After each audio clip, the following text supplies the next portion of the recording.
आणि माननीय मुख्यमंत्री महोदयांना विनंती करतो की आदरणीय उपसभापती नीलमताई गोरे यांचा शिवसेनेमध्ये प्रवेश करून घ्या।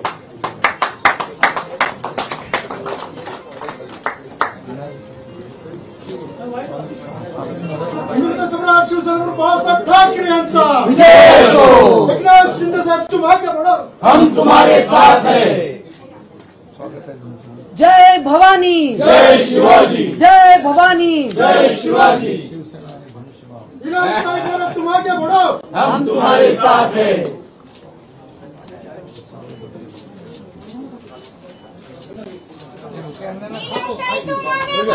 हम तुम्हारे साथ हैं, हम तुम्हारे साथ हैं।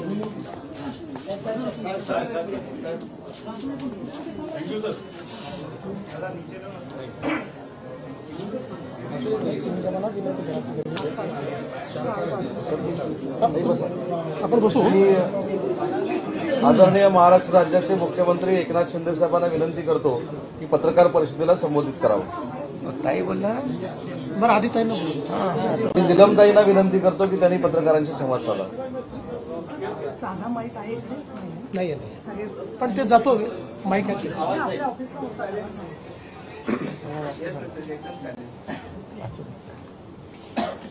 राष्ट्रीय लोकशाही आघाडीसोबत नामदार श्री एकनाथ शिंदे यांच्या नेतृत्वाखाली शिवसेना योग्य मार्गावर महिला विकास व महाराष्ट्र आणि देश विकासाच्या प्रश्नावर नामदार श्री एकनाथ शिंदे यांच्यासोबत आणि माननीय नामदार श्री देवेंद्र फडणवीस यांच्या सहकार्याने काम करण्याचा निर्णय मी घेतलेला आहे। भारतातील विचारसरणीपैकी 1992 नंतर द्विध्रुवीकरणात एनडीए आणि यूपीए अशा राजकीय आघाड्या झाल्या।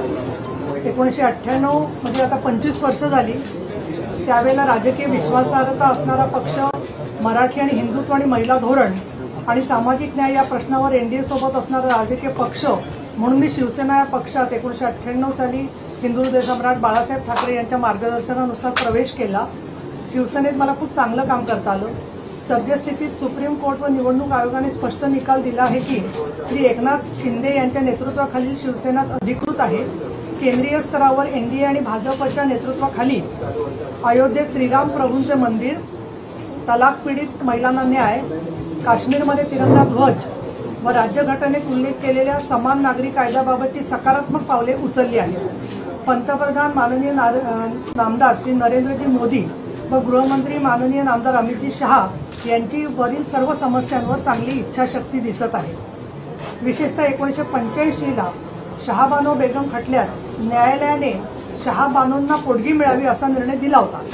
तथापि विरोधाला व दबावाला बळी पडून तत्कालीन सरकारने मुस्लिम महिला घटस्फोट अधिकाराचे संरक्षण कायदा 1986 संमत केला। परिणामी समाजातील विशिष्ट घटकातील स्त्रियांना दुजाभाव व अन्याय सहन करावा लागला। त्यातून हे स्पष्ट होते की सर्व महिलांना त्यांच्या व्यक्तिगत जीवनात समान न्याय मिळावा अशी आवश्यकता आहे। गोव्यातील कायदा समान नागरी कायदा मानला जातो, परंतु तो कायदा भारतीय राज्यघटनेवर आधारित नसून तो पोर्तुगीज कायद्यावर आधारित होता। राष्ट्रीय स्तरावर ही भूमिका घेऊन देशात व राज्यात युतीचे सरकार हिंदू हृदय सम्राट बाळासाहेब ठाकरे यांनी ज्या भूमिकांसाठी आयुष्य समर्पित केलं त्या भूमिकांचा सन्मान करून काम करत आहे। राष्ट्रीयत्व म्हणजेच हिंदुत्व या भूमिकेसोबतच महिला विकासाला चालना, महिला व बालके, वंचित घटक, आदिवासी, असंघटित कामगार, शेतकरी यांच्या प्रश्नावर धोरणात्मक व प्रत्यक्ष कामाची गरज आहे। हे सर्व काम करण्यासाठी महाराष्ट्राचे मुख्यमंत्री माननीय नामदार श्री एकनाथ शिंदे यांचे व उपमुख्यमंत्री माननीय नामदार श्री देवेंद्र फडणवीस यांच्या उपस्थितीत मी शिवसेनेच्या भूमिकेचे समर्थन करते व तसे काम करण्याचा निर्णय मी घेतलेला आहे। मी उपसभापती पदावर असल्यामुळे त्या वैधानिक पदाच्या चौकटीचा सन्मान करतच हे काम करणार आहे। आतापर्यंत ज्यांनी मला सहकार्य दिलं त्या सगळ्यांचे मी आभारी आहे। हे लेखी पत्रकी मी आपल्याला पाठवते आहे। धन्यवाद। मी ते स्पष्ट म्हटलेलं आहे। सगळी तुम्ही पत्रक जर का वाचलं तर त्याच्यात मी राष्ट्रीय भूमिका, राज्यातली भूमिका सगळी स्पष्ट मांडलेली आहे। सुषमा अंधारे आल्यामुळे बऱ्याच प्रमाणात महिला आघाडी होती, ती नाराज होती। मनीषा कायंदे असतील, आपण असतील आणि अनेक जण अजून वेटिंग लिस्टवर मोठी आहे, तर त्यांचं काही कारण आहे का? हे पहा, असं आहे, तुम्ही 2000 पासून आम्हाला पाहतात, असं आमच्या पक्षामध्ये नाराजी वगैरे असं कुठेच नसतं। नाराजी वगैरे जर असली तर पक्षाचे नेते आले की सगळी ती नाराजी सगळी विसरत असतात आणि त्यातून अगदी सट्टरफुटर लोकांच्यामुळे काही नाराज होण्यासारखी परिस्थिती नाहीये. ताई, आपण उद्धव ठाकरेंशी चर्चा आजच्या उपसभापती नीलमताई गोरे यांचा शिवसेनेमध्ये प्रवेश आज झालाय. खरं म्हणजे आज हा ऐतिहासिक प्रवेश आहे. त्यांच्या प्रवेशाला उपमुख्यमंत्री देवेंद्रजी आहेत, इकडे गिरीश महाजन आहेत, प्रवीण आहेत, उदय सामंत आहेत, सगळे आहेत. आणि शिवसेना भाजपा युती किती मजबूत आहे आणि किती मनापासून झालेली आहे हे आजच्या प्रवेशामधून आपल्या समोर आलेलं आहे. त्यामुळे आमची युती जी आहे वैचारिक युती आहे आणि एका विचाराने प्रभावित होऊन बाळासाहेबांच्या विचारांचं सरकार, शिवसेना भाजपा युतीचं सरकार, म्हणजे त्यावेळेस बाळासाहेब आणि अटलजी आणि प्रबोधजी महाजन असतील, आणखी आपले नेते असतील, या सर्वांना अभिप्रेत असलेली युती आणि आता आदरणीय प्रधानमंत्री नरेंद्र मोदीजींच्या नेतृत्वाखाली जे केंद्रात सरकार काम करत आहे आणि म्हणून त्याच धर्तीवर राज्यामध्ये देखील शिवसेना भाजपा युतीचं सरकार स्थापन व्हावं अशी तमाम सर्वसामान्य लोकांची इच्छा होती. आणि आपण पाहिलं की 1 वर्षापूर्वी आम्ही ती इच्छा पूर्ण केली. मी आणि देवेंद्रजी 1 वर्षापासून आम्ही काम करू लागलो, आमचं मंत्रिमंडळ, आमचं सरकार काम करू लागलं आणि तेव्हापासूनच आपण पाहिलं की एवढे धडाकेबाज निर्णय वर्षभरामध्ये आम्ही घेतले की त्याची चर्चा पूर्ण राज्यामध्ये आणि लोकांच्या मनामनामध्ये होऊ लागली. ही वस्तुस्थिती कोणी नाकारू शकत नाही. आता ज्यांना टीका करायची ते तर कधी स्वीकारू शकत नाही, त्यांना करू द्या, त्याचं काही आम्हाला त्याच्यावर लक्ष आम्ही देत नाही. परंतु एकंदरीत जे म्हणजे मुद्दामून मी सविस्तरपणे आपल्याला सांगू इच्छितो की जसं 2014 ते 19 सरकार युतीचं होतं, खऱ्या अर्थाने युतीचं होतं, त्यावेळेस देवेंद्रजी मुख्यमंत्री होते, मी त्यांच्या मंत्रिमंडळात होतो आणि त्यावेळी असे निर्णय आपण लोकहिताचे, विकासाच्या प्रकल्पांचे घेतले. परंतु दुर्दैवाने मधल्या काळामध्ये सरकार बदलल्यानंतर ते सगळं बंद झाले, त्याच्यावर मर्यादा आली, त्या सगळ्या जे प्रकल्प होते ते मंदावले. परंतु जसं आम्ही गेल्या 1 वर्षापूर्वी सरकार स्थापन केल्यानंतर आपण सगळे साक्षीदार आहात की लोकहिताचे जे प्रकल्प आहेत, मग मुंबईतले मेट्रोचे असतील, कारशेडचे असतील, समृद्धीचे असतील, इतर जे मोठे प्रकल्प आहेत त्याचे मी काही सविस्तर वापर करू इच्छित नाही. परंतु जे लोकहिताचे निर्णय आणि लोकहिताचे प्रकल्प जे बंद होते त्याला आम्ही चालना दिली. अनेक निर्णय आम्ही घेतले. शेतकरी, कष्टकरी, कामगार, महिला भगिनी, विद्यार्थी, तरुण, रोजगारांसाठी 75,000 नोकऱ्यांचं, बाकी इतर सगळे निर्णय जे घेतले हे निर्णय आपल्या समोर आहेत. आणि म्हणूनच आज सरकार स्थापन झाल्यानंतर जी शिवसेना आणि धनुष्यबाण बाळासाहेबांचे विचार याला निवडणूक आयोगाने शिक्कामोर्तब केलं. न्यायालयामध्ये देखील आपल्याला माहिती आहे काय निर्णय लागला तो, त्याचं इंटरप्रिटेशन काही स्वतःच्या समाधानासाठी काही लोक काढतायत, तो वेगळा भाग आहे, परंतु ते काढू द्या त्यांना. पण असं असताना विविध जिल्ह्यातले, विविध तालुक्यातले अनेक पदाधिकारी, आमदार, खासदार, आम्ही सुरुवातीला हे केल्यानंतर निर्णय घेतल्यानंतर 13 आमदार आले, 12 खासदार आले, नंतर गजानन कीर्तीकर सिनियर मोस्ट खासदार तेही आले आणि त्यानंतर खूप मोठ्या प्रमाणावर आपण पाहतोय की पदाधिकारी, संघटनेचे जिल्हाध्यक्ष, तालुकाध्यक्ष सगळे आले. त्यानंतर मनीषाताई इकडे उभ्या आहेत, त्याही आपल्यासोबत आल्या आणि आज एक घटनात्मक उपसभापती या पदावर काम करत असताना नीलमताईंनी देखील इच्छा व्यक्त केली की बाबा मला देखील या महिलांच्या सक्षमीकरणासाठी काम करायचं, महिलांच्या उत्कर्षासाठी मला काम करायचं आहे. आणि त्यांनी स्वतः आता काही गोष्टीवर भाष्य केलेलं आहे की शेवटी लोकप्रतिनिधी जो असतो त्याला समाजासाठी काहीतरी काम करण्याची इच्छा असते आणि त्याच्यामध्ये आपल्याकडून समाज हिताचं काम झालं पाहिजे. अशा प्रकारची भावना देखील त्यांनी व्यक्त केली. त्यांनी काही विषयही मांडले. जसे विषय त्यांनी मांडले, जसं राम मंदिर असेल अयोध्येतलं, 370 कलम काश्मीरमधला असेल, आणखी काही निर्णय जे आहेत हे बाळासाहेबांना अभिप्रेत होते. आणि बाळासाहेबांना अभिप्रेत असलेलं काम आणि त्यांचे निर्णय आणि त्यांची भूमिका घेऊनच आपण पुढे निघालो. त्या भूमिकेमध्ये कधी तडजोड होणार नाही. शिवसेना भाजप युती जी आहे त्या विचारांवर झालेली आहे. आणि बाळासाहेबांचं स्वप्न, बाळासाहेबांची भूमिका आणि हे सगळे जे काही त्यांचे उद्देश होते ते आदरणीय प्रधानमंत्री नरेंद्र मोदी साहेब आणि आपले गृहमंत्री अमित शाह साहेब म्हणजे हे सर्व पूर्ण करतायत, पुढे नेत आहेत. 370 झाला, राम मंदिर देखील आता उभं राहत आहे, त्याचं शुभारंभ होईल. आणि त्याही वेळेस काही लोक चेष्टा करत होते, मंदिर वही बनाएंगे, तारीख नहीं बताएंगे, पहिले सरकार, पहिले मंदिर फिर सरकार, हे सगळं आपल्याला माहित आहे, त्यात मी जात नाही. पण हे सगळं बोलून बोलून बोलून पण शेवटी मोदी साहेबांना धन्यवाद दिले पाहिजे की बाळासाहेबांना अभिप्रेत असलेलं, त्यांना त्यांची भूमिका असलेली जे काही विचारधारा घेऊन आणि या देशाला पुढे नेत आहेत आणि हे सगळं जे काही वाटत होतं लोकांना स्वप्नवत त्याची पूर्तता करतात, केली आहे. आणि त्यामुळे आम्ही देखील त्यांच्या नेतृत्वाखाली काम करतोय.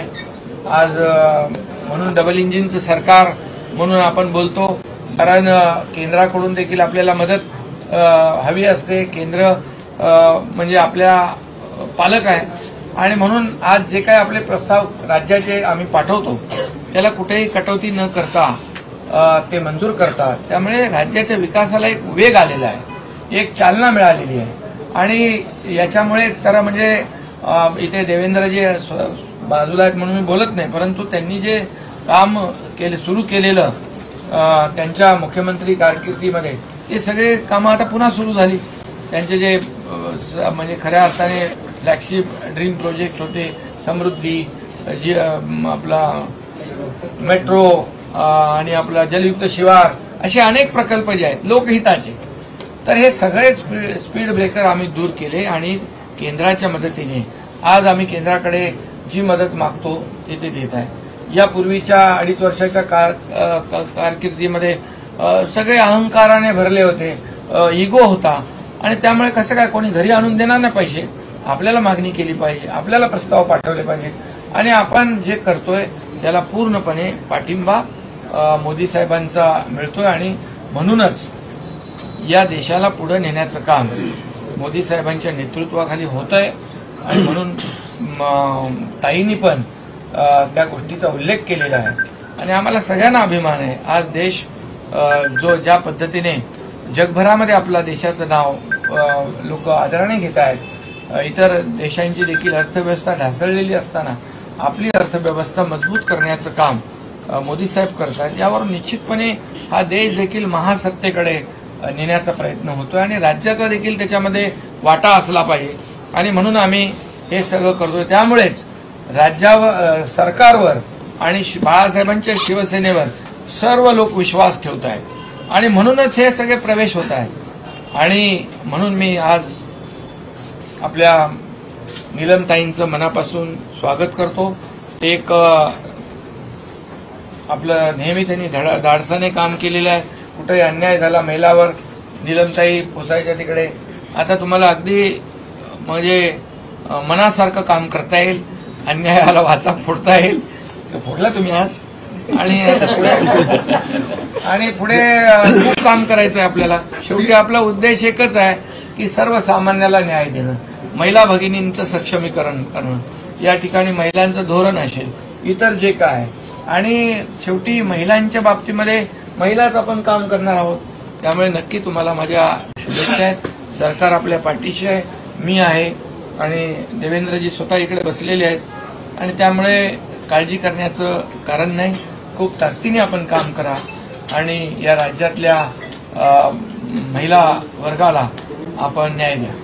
सीएम साहब एक संवैधानिक पद पर बैठे, सीएम साहब संवैधानिक पद पर बैठे एक व्यक्ति को जो विधानसभा के उपसभापति हैं ले रहे हैं किस तरीके से, और शिवसेना मतलब उद्धव ठाकरे गुट अभी भी ईगो से भरा हुआ है, अपने लोगों से संवाद नहीं कर रहा है, किस तरीके की सिचुएशन दिख रहा है आपको? अरे भैया वो दूसरे कोई पार्टी में नहीं जा रहे, जो हमारी शिवसेना है ना, जो अधिकृत है उसी में काम कर रहे हैं। देवेंद्र, प्रश्न आपल्याला आहे की आपण पहिल्यांदाच या शिवसेनेच्या पक्षप्रवेशासाठी उपस्थित राहिलेले आहेत, नेमक्या भावना काय आहेत? एकत्र आपण पहिल्यांदाच पक्षप्रवेशाच्या वेळी दिसत आहे, काय संदेश द्यायचा आहे नेमका? की शिवसेना आणि भाजप ही एक इमोशनल युती आहे. आम्ही 25 वर्ष सोबत राहिलो, ठीक आहे, कधी नेत्यांची भांडणं झाली असतील, पण आम्ही विचाराने आणि मनाने एक आहोत. आणि त्यासोबत आज नीलमताईंचा प्रवेश होतोय, नीलमताईंचे आमचे व्यक्तिगत संबंध देखील आहेत, त्यामुळे साहजिकच माझी देखील इच्छा होती की या प्रवेशाला मी उपस्थित राहावं आणि नीलमताईंना शुभेच्छा द्याव्यात, म्हणून मी या ठिकाणी उपस्थित आहे. आणि माननीय मुख्यमंत्री महोदयांनी जसं सांगितलं की नीलमताई काही दुसऱ्या पक्षातनं प्रवेश करत नाही आहेत, तर आज खऱ्या अर्थानं हिंदू हृदय सम्राट शिवसेना प्रमुख बाळासाहेब ठाकरे यांचे विचार पुढे नेण्याचं काम हे एकनाथरावजी शिंदे यांच्या नेतृत्वात चाललेलं आहे. आणि त्याच विचारांवर विश्वास ठेवून नीलमताईंनी शिवसेनेमध्ये प्रवेश केला होता. त्यामुळे अतिशय रॅशनल अशा प्रकारचा विचार करून त्यांनी हा निर्णय केलेला आहे. आणि म्हणून मी आमच्या सगळ्यांच्याच वतीनं नीलमताईंचे मनापासून अभिनंदन. देवेंद्र जी सभापति बिठाने को लेकर चूंकि जो आंकड़ा कम था सरकार के पास, अब धीरे धीरे करके बढ़ता जा रहा है, आप क्या इस सेशन में सभापति का चुनाव होना तय हो जाएगा? देखिए, अभी तो इसके ऊपर हम लोग बैठेंगे, तय करेंगे. अभी ये सारी चीजें तय नहीं की है, क्योंकि अभी आपको पता है कि हम दोनों हैं और हमारे साथ अभी एक तीसरे मित्र भी है, तो सब मिलकर बैठकर इसका निर्णय करेंगे. निलमताई आलेले आहेत, राष्ट्रवादी काँग्रेस देखील आलेला आहे. अजून काही मिशन असेल तर आताच जाहीर करून टाका, कारण का सगळ्यांना उत्सुकता की अजून काय आम्हाला सांगलीच्या जरा पुढे असून एक मिनिट सांगलीच्या पुढे सरकार के लिए कार्यकर्ते या सांगलीच्या पुढे या सुनीता मोरे सांगली बिल्कुल स्वस्थ लोकतंत्र के लिए विपक्ष बहुत आवश्यक है. प्रवेश है त्यांचा संजय, और उसमें भी मैं ऐसा कहता हूँ कि कंस्ट्रक्टिव विपक्ष, बरोबर आहे, डिस्ट्रक्टिव विपक्ष नहीं चाहिए. कंस्ट्रक्टिव विपक्ष देश के अंदर जिस प्रकार से डिस्ट्रक्टिव विपक्ष दिख रहा है वो भी स्वस्थ लोकतंत्र के लिए ठीक नहीं है. लेकिन हम ये मानते हैं, इसीलिए अभी विपक्ष में लोग हैं ना. लेकिन पवार साहब अभी दौरा करने वाले हैं, कल से दौरा शुरू होगा नासिक से, फिर से पार्टी को खड़ा करेंगे. और एक बड़ा चैलेंज है आने वाले समय में आगे सरकार को मिल सकता है, तो आपको लगता है क्या जब वो घूम रहे होंगे? देखिए, पहली बात तो ये है कि जैसा उन्होंने अनाउंस किया है, जैसे अजित दादा ने भी अनाउंस किया है कि वो भी सभाएं करेंगे. सीएम साहब और मैं तो पूरे राज्य में घूमे हैं. हमारी तो हर 2 दिन बाद एक सभा या तो सीएम साहब की होती है या मेरी होती है. सभाएं हम भी कर रहे हैं. देखिए, हमारी सभाओं को भी तो लोग आते हैं ना, 30-40 हजार लोग हमारी सभाओं को भी आते हैं. लोकतंत्र है भाई, जिसको सभा करने करे. 83 साल का योद्धा मैदान में, 83 साल का योद्धा जब वो कहते हैं तो योद्धा को किस तरीके से देखते हैं? 83 साल का हमारी उनको शुभकामनाएं हैं. वो 100 साल तक जिए, जितने साल तक राजनीति करना है करे. अब उनके कुछ लोगों को ये लगता है कि वो 83 साल ऐसा उल्लेख करके एक सिंपैथी लेने की कोशिश उनके कुछ कार्यकर्ता कर रहे हैं. हम लोग उसकी ओर ध्यान नहीं देंगे.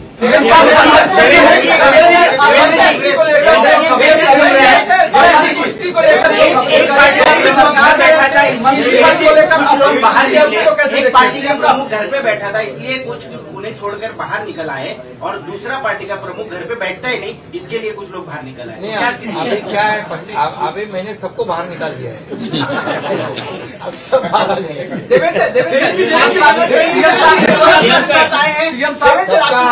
सबका इलाज भी हो गया है. किसी को पट्टे बिट्टे लग गए थे, पट्टे भी निकल गए और घूम गए. सर लगातार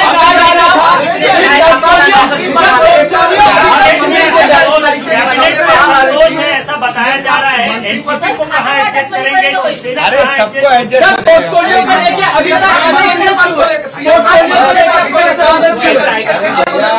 सही वक्त पे हम लोग सब करेंगे, बैठेंगे हम लोग तीनों भी साथ में और सब बराबर हो जाएगा, कोई चिंता मत करो। मंत्री नहीं है, पोर्टफोलियो नहीं मिल रहा उनको, तो ऐसे पहले कह रहे थे ना। अच्छा, जिस तरह से इनकमिंग चालू है, ऐसा लगता है विपक्ष में मात्र 2 नेता बनेंगे। क्या केवल 2 ही नेता रह जाएंगे? तो ये बात उन्होंने सोचनी चाहिए। ये नौबत क्यों आई है, इसका आरोप लगाने से आत्म परीक्षण आत्मचिंतन करने की नौबत आई है। आरोप लगाने के बदले आत्म परीक्षण करना चाहिए। तो केवल नाराज क्यों है? उन्होंने प्रेस कॉन्फ्रेंस की है, वो कह रहे कि 2 महीने का वो अवकाश देना चाहते हैं। कई पार्टियों से ऑफर है, ये स्थिति है पंकजा मुंडे के बारे में क्यों है? अरे भाई, एक समय एक आदमी पूछो ना यार।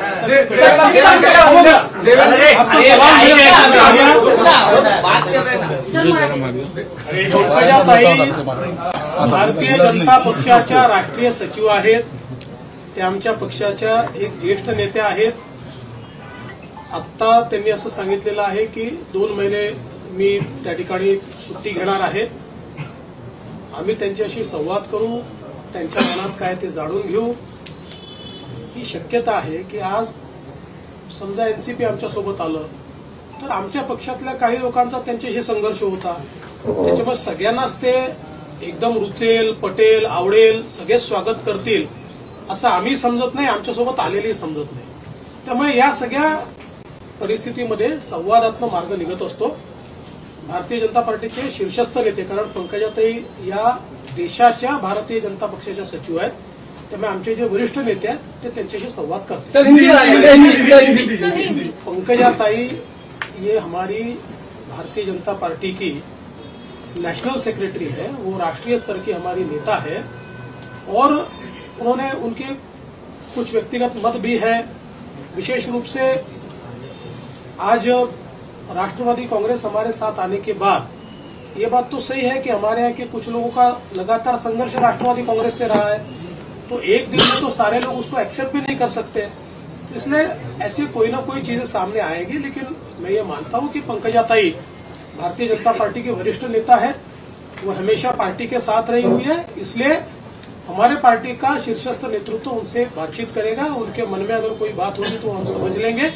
और मुझे ऐसा लगता है कि हमारी पार्टी में लगातार वो काम करती रहेगी और अच्छे तरीके से नेतृत्व भी करती रहेगी. शिंदे साहब से सवाल है कि आपके पार्टी के भीतर भी लगातार नाराजगी है, वो सामने आ रही है. आपको किसी ने कहा है? नहीं, इस तरह की बात कल ही महीने में परसों रात हमारी शाम को बैठक हुई है और उस बैठक में जो सवाल सभी लोगों के मन में थे, वो सभी सवालों का मतलब निपटारा हुआ है, निराकरण हुआ है.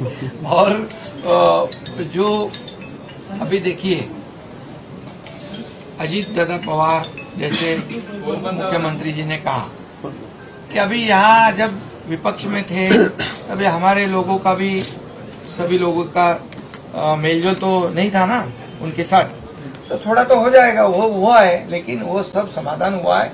हमारी पार्टी जो है, पहली बात आपको बताता हूं मैं, जब हमने निर्णय लिया तब हम सत्ता में थे हम. मेरे साथ 8 मंत्री थे और सत्ता छोड़ने वाले हम लोग हैं. इसलिए हमारे विधायक जो है सत्ता की लालच में ये साथ में नहीं आए हैं. ये 50 लोग आए सत्ता की लालच में, कुर्सी की लालच में नहीं आए.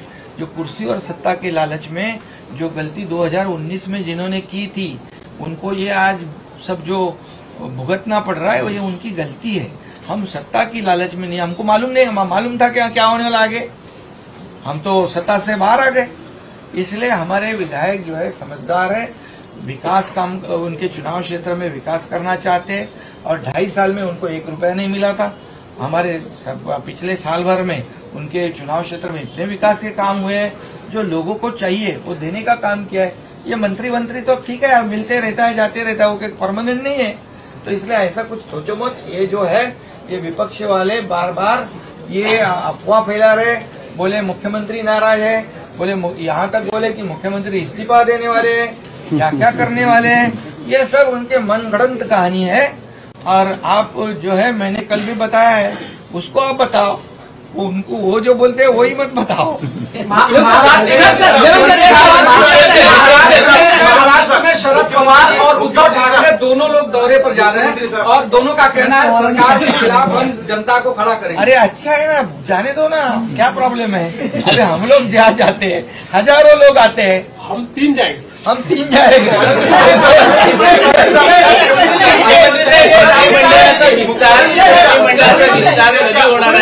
एक प्रश्न आहे, आपल्यासोबत राष्ट्रवादी आहे, आता आपल्यासोबत काँग्रेस अजित पवार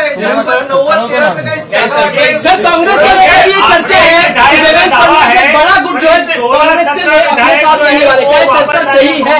अशोक चव्हाण का नाम सबसे आगे। आप हमेशा ये याद रखना, जो चर्चा होती है वो कभी होता नहीं है, जो आपको पता नहीं होता है वही होता है।